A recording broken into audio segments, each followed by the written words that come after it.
फरवरी 2022 में रूस ने यूक्रेन पर हमला किया था और तब से लेकर अब तक ये युद्ध चल ही रहा है। इस युद्ध में लाखों सैनिकों की बलि चढ़ चुकी है, जबकि बड़े पैमाने पर यूक्रेनियों के घर और शहर वीरान खंडहर बन चुके हैं। लेकिन इतना सब कुछ होने के बावजूद यूक्रेन ने रूस के आगे हथियार नहीं डाले हैं। वो इसलिए क्योंकि अमेरिका की अगुवाई में पश्चिमी देशों के हथियारों के दम पर यूक्रेन लगातार जंग के मैदान में रूसी सेना का डटकर सामना कर रहा है। लेकिन यूक्रेन की ये जंग अब पश्चिमी देशों के बड़े से बड़े घातक हथियारों का कब्रिस्तान बनती जा रही है।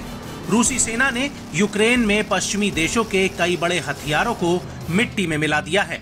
रूस ने अमेरिका के अटैकमस मिसाइल सिस्टम तक को खत्म करने का दावा किया है।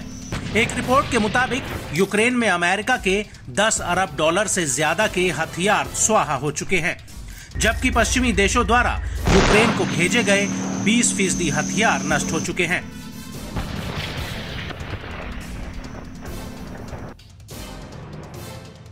और अब यूक्रेन ने फ्रंटलाइन पर एक ऐसा फैसला लिया है जो इस बात की तस्दीक करता है कि यूक्रेन में खुद अब अमेरिका के हथियार युद्ध के मैदान में टिक नहीं पा रहे हैं। दरअसल यूक्रेन ने फ्रंटलाइन से अमेरिकी अब्राहम M1A1 टैंक को वापस बुला लिया है, क्योंकि रूस के ड्रोन बड़ी ही चतुराई से अमेरिकी टैंकों को ट्रेस करके उन पर हमला कर रहे हैं।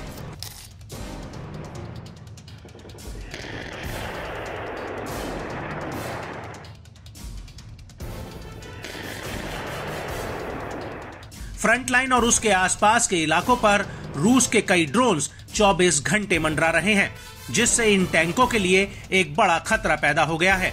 और पिछले 2 महीनों में ही रूस ने फ्रंटलाइन पर अमेरिका के 5 M1 अब्राहम टैंक को मिट्टी में मिला दिया है।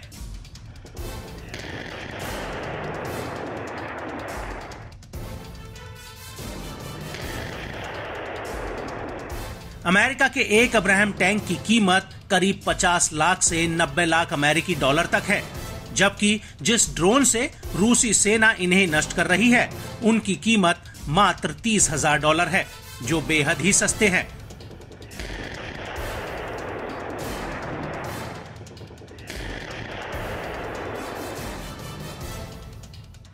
दरअसल रूसी सेना फर्स्ट पर्सन व्यू वाले ड्रोन से इन टैंकों की ट्रैकिंग कर रही है और मौका मिलते ही ये ड्रोन अब्राहम टैंक पर हमला कर देते हैं। हाल ही में सोशल मीडिया पर एक वीडियो वायरल हुआ था जो अवदिव्का इलाके का था। यहाँ पर एक लैंसेट ड्रोन ने अब्राहम MBT टैंक पर हमला किया था और इससे पहले रूस के रक्षा मंत्रालय ने भी जानकारी दी थी कि मार्च 2024 के आखिर में अवदिव्का इलाके में एक अब्राहम टैंक को निशाना बनाया गया था।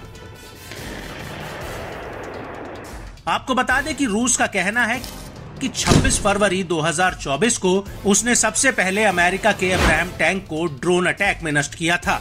उसके बाद अवदिव्का में 5 और 6 मार्च को एक और अब्राहम टैंक को उड़ा दिया गया था और इसी दौरान यूक्रेन में तीसरे अब्राहम टैंक के नष्ट होने की खबर आई थी। मीडिया रिपोर्ट्स में दावा किया गया था कि एंटी टैंक गाइडेड मिसाइल से इस टैंक को उड़ा दिया गया था। इसके बाद 20 मार्च 2024 को रूसी रक्षा मंत्रालय ने चौथे अब्राहम टैंक को नष्ट करने का दावा किया था और यूक्रेन का 5वां अब्राहम टैंक रूस के लैंसेट ड्रोन द्वारा तबाह कर दिया गया था। वहीं दूसरी तरफ न्यूयॉर्क टाइम्स ने अमेरिकी अधिकारियों के हवाले से अपनी एक खबर में कहा है कि इस साल की शुरुआत में यूक्रेन में 5 अब्राहम टैंक नष्ट हो चुके हैं, जबकि 3 मामूली रूप से क्षतिग्रस्त हुए हैं। बड़ी बात यह है कि अब्राहम टैंक को यूक्रेन में आए अभी ज्यादा दिन नहीं हुए हैं। पिछले साल अक्टूबर 2023 में ही अमेरिका ने यूक्रेन को 31 अब्राहम टैंक्स भेजे थे। न्यूयॉर्क टाइम्स का कहना है कि ड्रोन वॉरफेयर की वजह से रूस ने जर्मनी के कम से कम 30 लेपर्ड टैंक्स को भी नष्ट कर दिया है और जिन ड्रोन से इन टैंकों पर हमला किया गया उनको सिर्फ $500 में खरीदा जा सकता है और इतने सस्ते ड्रोन से रूस अमेरिका के $1 करोड़ तक में आने वाले अब्राहम टैंक को उड़ा रहा है।